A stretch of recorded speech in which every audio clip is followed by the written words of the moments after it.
भक्ति कर सकते हैं। एक आवश्यक विषय वाणिपीडिया से आम आदमी का सामान्य तर्क यह है कि चूंकि भगवान हमारी आंखों से दिखाई नहीं देते हैं, तो कोई कैसे उनके प्रति समर्पण कर सकता है या उनकी दिव्य प्रेम पूर्ण सेवा कैसे कर सकता है।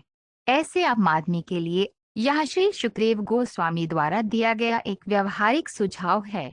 वास्तव में भगवान हमारी वर्तमान भौतिक इंद्रियों द्वारा बोधगम्य नहीं है, लेकिन जब कोई व्यवहारिक सेवा भाव से भगवान की उपस्थिति के बारे में आश्वस्त हो जाता है, तो भगवान की दया से एक रहस्य उद्घाटन होता है और भगवान का ऐसा शुद्ध भक्त भगवान की अनुभूति कर सकता है हमेशा और हर जगह उपस्थिति। वह समझ सकता है कि बुद्धिमत्ता भगवान के व्यक्तित्व के परमात्मा पूर्ण भाव की रूप दिशा है। हर किसी के साथ परमात्मा की उपस्थिति का एहसास करना बहुत मुश्किल नहीं है, यहाँ तक कि आम आदमी के लिए भी। प्रक्रिया निम्नलिखित है। कोई व्यक्ति अपनी आत्म पहचान को समझ सकता है और सकारात्मक रूप से महसूस कर सकता है कि उसका अस्तित्व है। हो सकता है उसे एकदम से इसका एहसास न हो, लेकिन थोड़ी सी बुद्धि का प्रयोग करके वह यह महसूस कर सकता है कि वह यह शरीर नहीं है।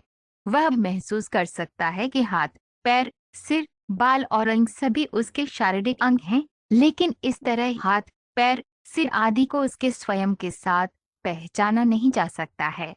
इसलिए केवल बुद्धि का उपयोग करके वह अपने आप को अन्य चीजों से अलग और अलग कर सकता है जिन्हें वे देखता है।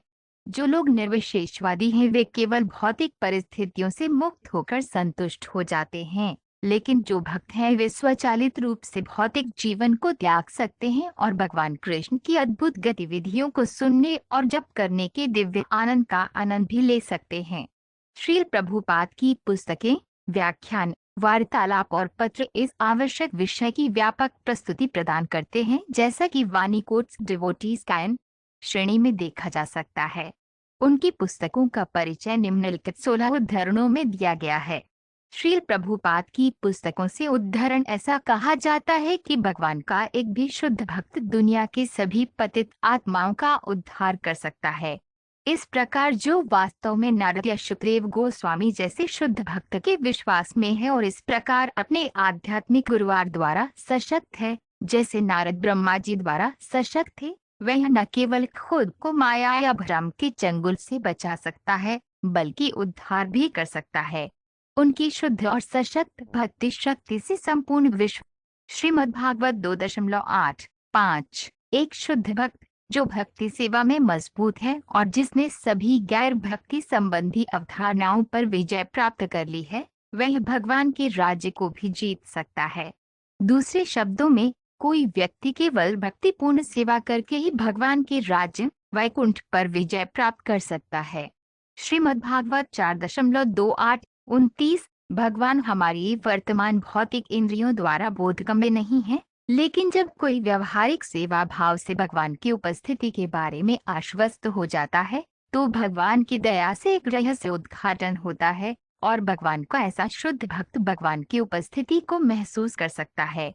श्रीमद्भागवत 2.2.35। जो लोग प्रेम और स्नेह के साथ निरंतर भगवान की भक्ति में लगे रहते हैं, वे सभी के हृदय में परमात्मा के रूप में बैठे भगवान के सीधे संपर्क में रहते हैं। भगवान भक्त से दूर नहीं है, वह हमेशा हर किसी के दिल में रहते हैं, लेकिन केवल भक्ति भगवान की उपस्थिति का एहसास कर सकता है और इस प्रकार वह सीधे जुड़ा हुआ है और वह हर पल भगवान से निर्देश लेता है। श्रीमद्भागवत 4.20-20। अत्यंत उन्नत भक्त वह है जो वेदों के निष्कर्ष को पूर्ण ज्ञान से जानता है, इस प्रकार वह भक्त बन जाता है। वास्तव में वह न केवल स्वयं आश्वस्त है, बल्कि वैदिक प्रमाणों के बल पर दूसरों को भी आश्वस्त कर सकता है। उन्नत भक्त अन्य सभी जीवों को भी बिना किसी भेदभाव के परम भगवान के अभिन्न अंग के रूप में देख सकता है। श्रीमद्भागवत 4.22-16। भगवान का एक विशेषज्ञ भक्त अपने जीवन को इस तरह से ढाल सकता है कि इस या अगले जीवन के लिए सभी प्रकार के कर्तव्यों का पालन करते हुए वह लगातार भगवान के नाम, प्रसिद्धि, गुणों आदि को याद कर सके। श्रीमद्भागवत 1.5-36। यद्यपि गैर भक्त अपने अज्ञान और काल्पनिक आदतों के कारण भगवान के वास्तविक स्वरूप को नहीं समझ सकते हैं, एक भक्त जिसने एक बार भगवान के चरण कमलों से अमृत का स्वाद चख लिया है, वह महसूस कर सकता है कि भगवान की भक्ति सेवा में कितना दिव्य आनंद है। एक भक्त जानता है कि केवल भगवान की सेवा करके वह सभी की सेवा करता है। इसलिए भक्त सभी जीवों के सच्चे मित्र हैं। केवल एक शुद्ध भक्त ही सभी बद्धात्माओं के लाभ के लिए भगवान की महिमा का प्रचार कर सकता है। श्रीमद्भागवत 6 सितंबर 1939। उन्नत भक्त जो पूरी तरह से अपराध रहित तरीके से भगवान के पवित्र नाम का जप करता है और सभी के प्रति मैत्रीपूर्ण व्यवहार करता है, वह वास्तव में भगवान की महिमा के पारलौकिक स्वाद का आनंद ले सकता है। और इस तरह की प्राप्ति का परिणाम सभी भौतिक इच्छाओं आदि की समाप्ति में परिलक्षित होता है। श्रीमद् भागवतम 2.3:24। कम बुद्धिमान लोग मुझे नहीं समझते, न ही वे ब्राह्मण वैष्णव के प्रभाव को समझते हैं। वे भौतिक प्रकृति के 3 गुणों से प्रभावित हैं और इस प्रकार मेरी और मेरे शुद्ध भक्तों की आलोचना करने का साहस करते हैं।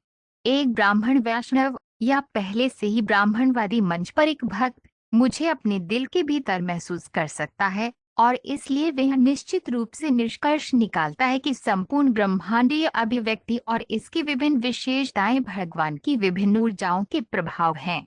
कृष्ण पुस्तक अध्याय 86। कृष्ण के भक्त उनके प्रति समर्पण और उनकी अनन्य भक्ति के माध्यम से जान सकते हैं कि वे यह पूर्ण व्यक्ति हैं और सब कुछ उनसे ही उत्पन्न होता है।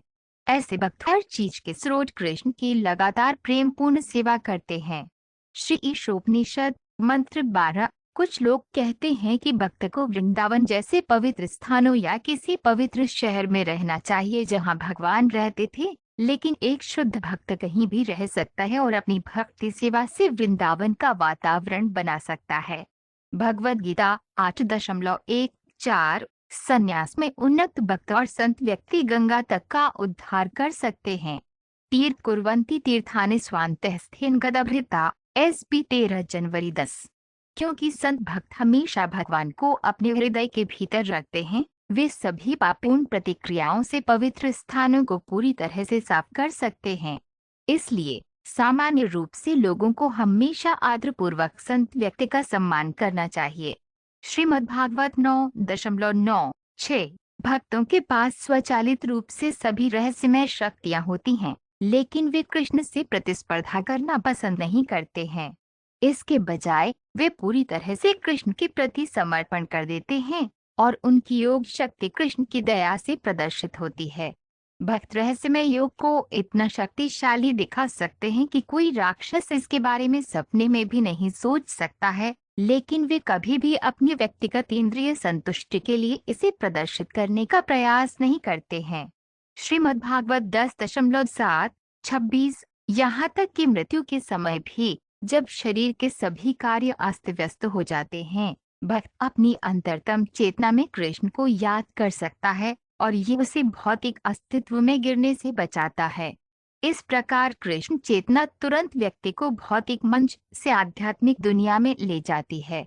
भक्ति का अमृत अध्याय 30। एक उपदेशक भक्त का उद्देश्य निर्दोष व्यक्तियों पर दया दिखाना है, जिन्हें वे भक्ति सेवा में ऊपर उठा सकता है।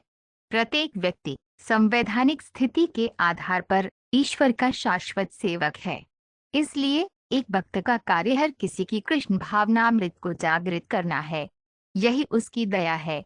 श्रीमद्भागवत 4.1:13। कविराज गोस्वामी यहाँ कृपा सिद्ध वरिष्ठ अधिकारियों की दया से पूर्णता पर जोर देते हैं।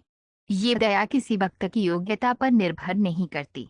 ऐसी दया से भले ही कोई भक्त गूंगा हो, वह भगवान की महिमा करने के लिए बोल या लिख सकता है। भले ही वे यह लंगड़ा हो, भले ही वे यह पहाड़ों को पार कर सकता है और भले ही वे अंधा हो, वह आकाश में तारे देख सकता है।